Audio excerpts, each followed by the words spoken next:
Disclaimer: this is for informational purposes only. For medical advice or diagnosis, consult a professionals.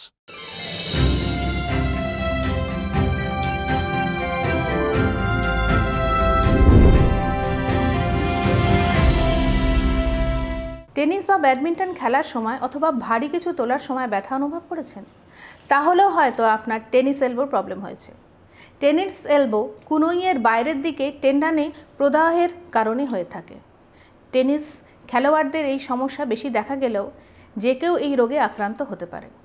এর প্রধান কারণগুলি হলো কবজি ও কুনইয়ের অতিরিক্ত এবং পুনরাবৃত্তিমূলক ব্যবহার, যেমন ভারী জিনিস তোলা, মচড়ানো বা ঝাঁকুনি দেওয়া, টেনিস, ব্যাডমিন্টন বা অন্যান্য র্যাকেট খেলার ভুল টেকনিক অথবা অতিরিক্ত অনুশীলন। কিছু পেশায় যেমন কার্পেন্টার, প্লাম্বার, রাজমিস্ত্রি বা কম্পিউটার ব্যবহারকারীদের মধ্যে এই সমস্যা বেশি দেখা যায়।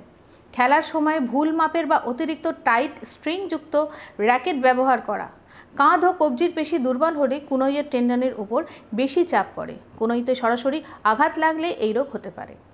টেনিস এলবোর উপসর্গগুলি হলো কুনইয়ের বাইরের দিকে ব্যথা, যা ধীরে ধীরে বাড়তে থাকে। ব্যথা কুনই থেকে ফোর আর্ম পর্যন্ত ছড়িয়ে যেতে পারে। কোনো জিনিস ধরতে বা মুষ্টিবদ্ধ করতে অসুবিধা হওয়া এবং ব্যথা অনুভব করা। কবজি ঘোরাতে বা সোজা করতে অসুবিধা হওয়া। কুনইয়ের আশেপাশে স্পর্শ করলে ব্যথা অনুভব করা। মুষ্টি দুর্বল অনুভব করা। টেনিস এলবো থেকে নিস্তার পাওয়ার সহজ উপায় বিশ্রাম নেওয়া। যে কাজ বা কার্যকলাপের কারণে ব্যথা হচ্ছে তা বন্ধ করা বা কমিয়ে দেওয়া। কুনইকে পর্যাপ্ত বিশ্রাম দেওয়ার প্রয়োজন। ব্যথার জায়গায় দিনে কয়েকবার 15 থেকে 20 মিনিটের জন্য বরফ লাগান। এটি প্রদাহ কমাতে সাহায্য করে।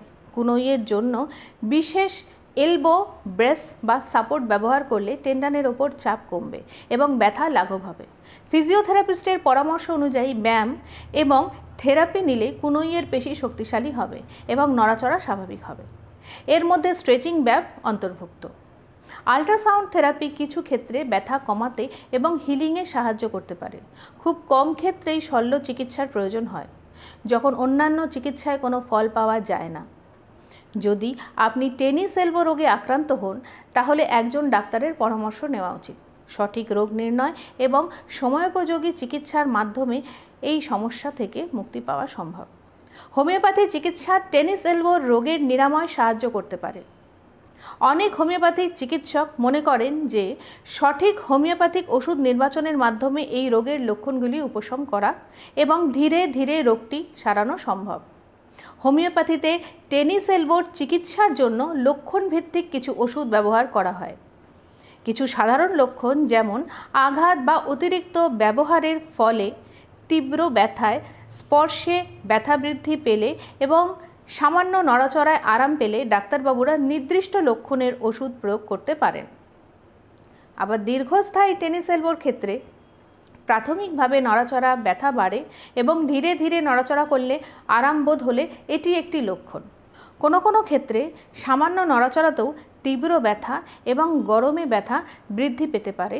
সঙ্গে রোগী খিটখিটে মেজাজের এবং একা থাকতে পছন্দ করে। এই লক্ষণ ভিত্তি করে হোমিওপ্যাথিক মেডিসিন নির্বাচন হয়।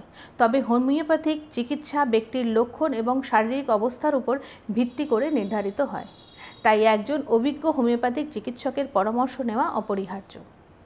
তিনি আপনার লক্ষণগুলি বিস্তারিতভাবে সঠিক ওষুধ নির্বাচন করতে পারবেন। হোমিওপ্যাথি চিকিৎসার কার্যকারিতা ব্যক্তিভেদে ভিন্ন হতে পারে এবং এর নিরাময়ের সময়কালও রোগের তীব্রতা ও রোগীর শারীরিক অবস্থার উপর নির্ভরশীল। কিছু ক্ষেত্রে হোমিওপ্যাথিক চিকিৎসার পাশাপাশি বিশ্রাম, বরফ প্রয়োগ এবং অন্যান্য সহায়ক থেরাপি প্রয়োজন হতে পারে। এই বিষয়ে স্বাস্থ্য পরিষেবা পাওয়ার জন্য স্ক্রিনে দেওয়া নাম্বারগুলিতে যোগাযোগ করতে পারেন। আমাদের রায় হোমিও হলের প্রত্যেকটি শাখায় অভিজ্ঞ হোমিওপ্যাথিক চিকিৎসক দ্বারা স্বাস্থ্য পরিষেবা প্রদান করা হয়। তাই বেছে নিন 25 বছরের অভিজ্ঞতা সম্পন্ন সুস্বাস্থ্যের সঠিক দিশারি রায় হোমিও হল রিটেল চেনকে।